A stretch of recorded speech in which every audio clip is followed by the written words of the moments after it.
kembali lagi dengan podcast Pilar yang bertemakan strategi efektif menjadi mahasiswa aktif dan bersinergi menuju puncak prestasi. Bersama aku Desti Randini dan bersama narasumber kita yang cantik dan keren banget nih pengalamannya. Boleh kenalan dulu Kak sama Sobat Pilar? Hai, perkenalkan nama aku Aisyah Rizkyani Maulana atau biasa dipanggil Ais. Aku dari jurusan Manajemen Internasional Angkatan 2021. Oke, sama Kak Aisyah. Oh Kak Aisyah, gimana nih Kak kabarnya hari ini? Alhamdulillah baik sih. Alhamdulillah. Oke, dengar-dengar Kak Aisyah ini kemarin abis ikut pertukaran mahasiswa ya? Atau PMM? Boleh share nggak nih Kak pengalamannya sama Sobat Pilar? Tapi sebelum itu boleh kasih tahu dulu nggak nih Kak? PMM itu apa sih? Karena masih banyak yang bingung nih. Oke, jadi kalau misalnya kalian belum tahu PMM itu apa, PMM itu adalah pertukaran mahasiswa merdeka. Mungkin kalian juga pernah dengar tuh ada yang namanya ISMA. ISMA kan pertukaran mahasiswa juga, tapi ke luar negeri. Nah, kalau misalnya PMM ini kayak versi lokalnya dari ISMA gitu. Jadi kita bisa ngelakuin ke universitas yang kita mau di dalam negeri gitu. Itu sih, dan itu salah satu program dari MBKM gitu. Kalau untuk syarat-syaratnya apa aja nih Kak biar bisa ikut itu PMM? Oke, jadi caranya tuh kayak mudah banget sebenarnya. Kalau misalnya program MBKM lain tuh kan kayak banyak banget ya flow-nya harus ngapain gitu. Tapi kalau misalnya PMM ini cuman satu, cuman pemberkasan. Oh gitu. Jadi kalau misalnya kalian questioning apakah ada interview, apakah ada CV tracking atau apapun itu nggak ada gitu. Jadi emang sebenarnya mudah banget gitu. Syaratnya cuman yang pertama transkrip nilai tentunya, terus juga nanti ada persyaratan LOE apa ya? Bukan letter apa sih syarat-syarat mata kuliah yang mau dikonversi apa aja gitu, itu harus ada, dan juga BPJS kayak gitu doang, BPJS, terus juga kartu ATM yang bersangkutan. Kalau dulu aku tuh pakainya BRI, tapi kalau sekarang itu persyaratan dari MBKM-nya kalau nggak salah tuh mandiri gitu. Oh gitu. Oh jadi syaratnya ada kartu MBKM itu buat pendanaan ya Kak? Iya, dapat pendanaan dari pemerintah. Iya betul.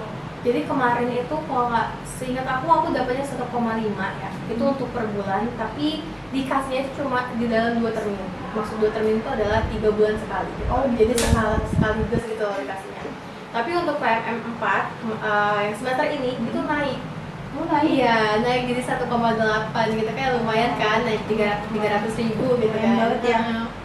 Kalau untuk alur pendaftarannya gimana nih Kak? Dari awal sampai akhir banget nih, sampai pengumuman lolos PMM. Oke, jadi kalau misalnya alur pendaftaran yang pertama itu buka aja website dari PMM itu sendiri, pertukaran mahasiswa merdeka itu udah ada. Terus kalian isi data diri kalian, lengkapi persyaratannya apa. Terus kalau udah, nanti ada tes. Tes yang pertama itu tes kebangsaan. Tes kebangsaan. Iya, tes wawasan kebangsaan gitu. Itu sebenarnya semua program MBKM itu pasti ada tes itu. Gitu. Dan yang kedua adalah VCAT. VCAT itu tes membuktikan bahwa kalian itu emang nggak pernah melakukan kekerasan dan juga hal-hal jahat lainnya gitu, dan membuktikan bahwa kalian tuh anak baik lah ibaratnya gitu. Terus selanjutnya ada lagi? Kalau wawancara ada Kak? Nggak ada, itu bedanya ya. Makanya kayak kalau misalnya kalian pengen ikut program MBKM, kalau menurut aku yang termudah gitu ya, itu bisa banget ikutan yang PMM ini, karena nggak ada kegiatan wawancara, tes wawancaranya.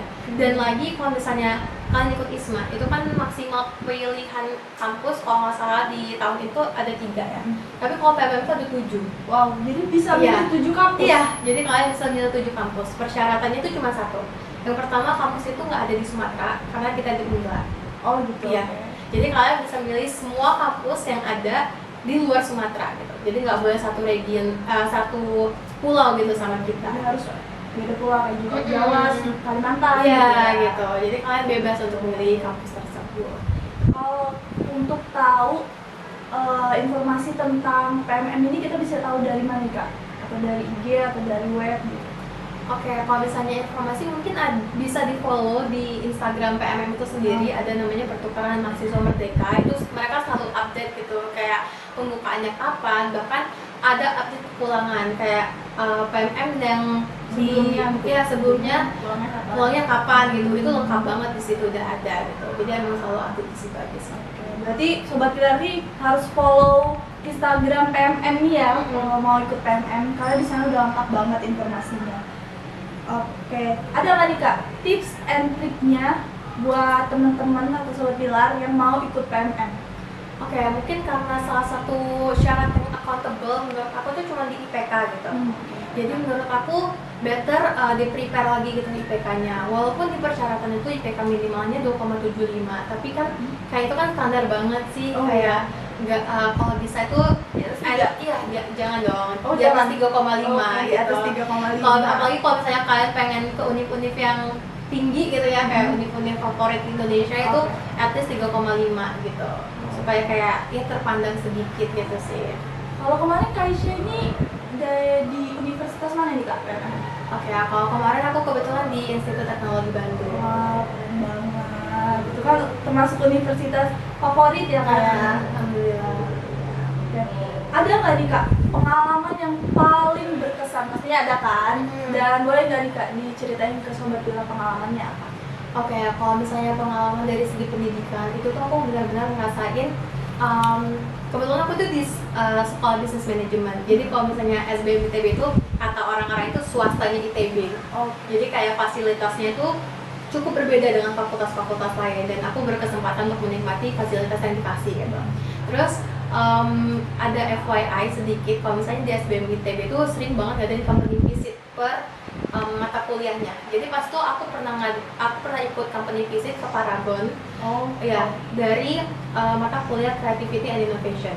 Nah, di situ aku ngerasa kayak bener-bener kayak field trip gitu, kayak jalan-jalan gitu sama teman kelas gitu. Terus dikasih makan, terus juga semuanya udah dibiayain. Tuh aku agak kaget gitu kan, karena sebelumnya belum pernah company visit kemanapun gitu. Terus yang kedua, di PMM itu ada yang namanya modul Nusantara. Modul Nusantara itu mata kuliah wajib anak PMM dilaksanain setiap hari Sabtu. Kegiatannya ngapain? Kegiatan itu untuk perkenalan gitu, perkenalan tentang Bandung itu kayak mana, terus juga makanannya kayak mana, rasanya gimana. Jadi kita jalan-jalan sebenarnya, tapi sambil belajar. Dan kalau menurut aku ada dua best momen pas aku modus, itu tuh yang pertama pas ke Tangkuban Perahu, ya kayak kita turis biasa lah ya, Tangkuban Perahu, foto-foto, terus juga agak hiking dikit gitu. Sama yang kedua pas ke Saung Angklung. Jadi Saung Angklung itu kita sambil main angklung, tapi mereka tuh ngasih pertunjukan kayak ada tariannya juga, ada angklungnya tentu ya, terus juga ada pertunjukan wayang gitu. Jadi emang seru banget. Dan yang ngisi tuh lucunya adalah anak-anak. Iya, jadi kayak lucu banget gitu. Dan kita bisa nyobain angklungnya sambil mainin lagu gitu. Jadi ratusan orang di dalam satu tempat mainin angklung, mainin satu lagu, itu seru banget sih gitu sih. Berkesan banget ya, seru banget ya dengan cerita Aisyah aja seru banget gitu. Oke, selanjutnya nih, ada saran nggak nih Kak buat teman-teman yang mau ikut PMM di masa depan?